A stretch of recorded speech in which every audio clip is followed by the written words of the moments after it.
All right, we got here one 16-ounce bottle of the Olive Garden Italian seasoning. And I'm throwing in here some Hormel mini pepperonis. And I'm only gonna do about half of the bag. So that's about, 2.5, 3 ounces of this little bag. I've got some whole kernel corn. That's a tongue twister if I've ever saw one.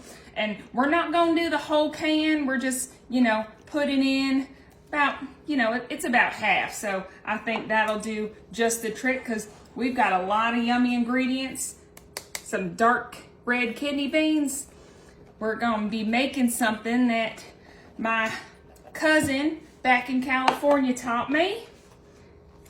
Some chopped onion, and we got a little bit of the green bell pepper, and y'all can do some of that, we can do red or orange bell pepper, and I did buy them, but y'all, I think that we just got so much going on.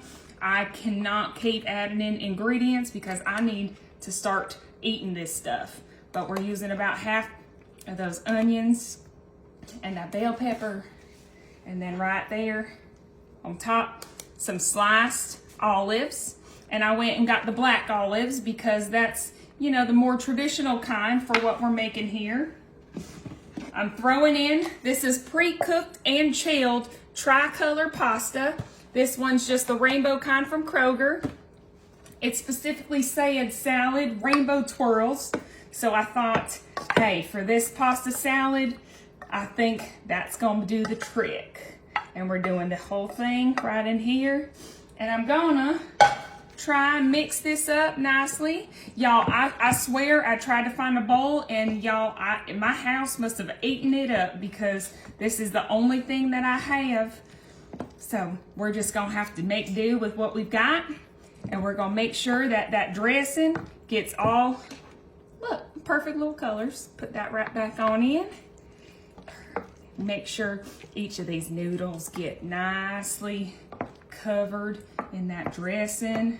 And y'all, this pasta salad is my absolute favorite. I have never made it until my cousin showed me how to do it.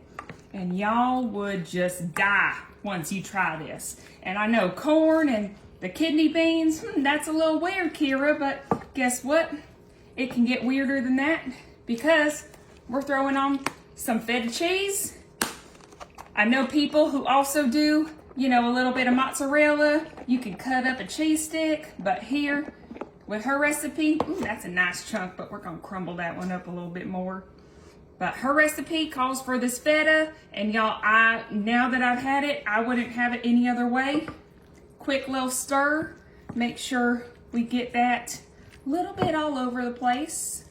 Make sure each scoop kind of gets a nice healthy cheese curd, guess we could call it.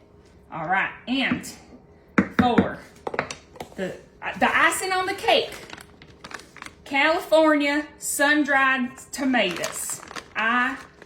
These, y'all, are the absolute best sun-dried tomatoes, and I'm only putting about, just a few on to get them spreaded out, but you can pick them off if you don't like it. They also have some canned ones and some jarred ones.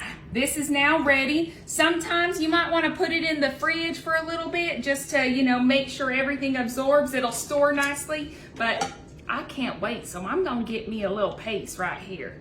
Gonna get a little scoop, make sure I'm missing some corn. Let's get a little bit of corn, that onion. Oh, y'all, make sure I had some of that feta cheese.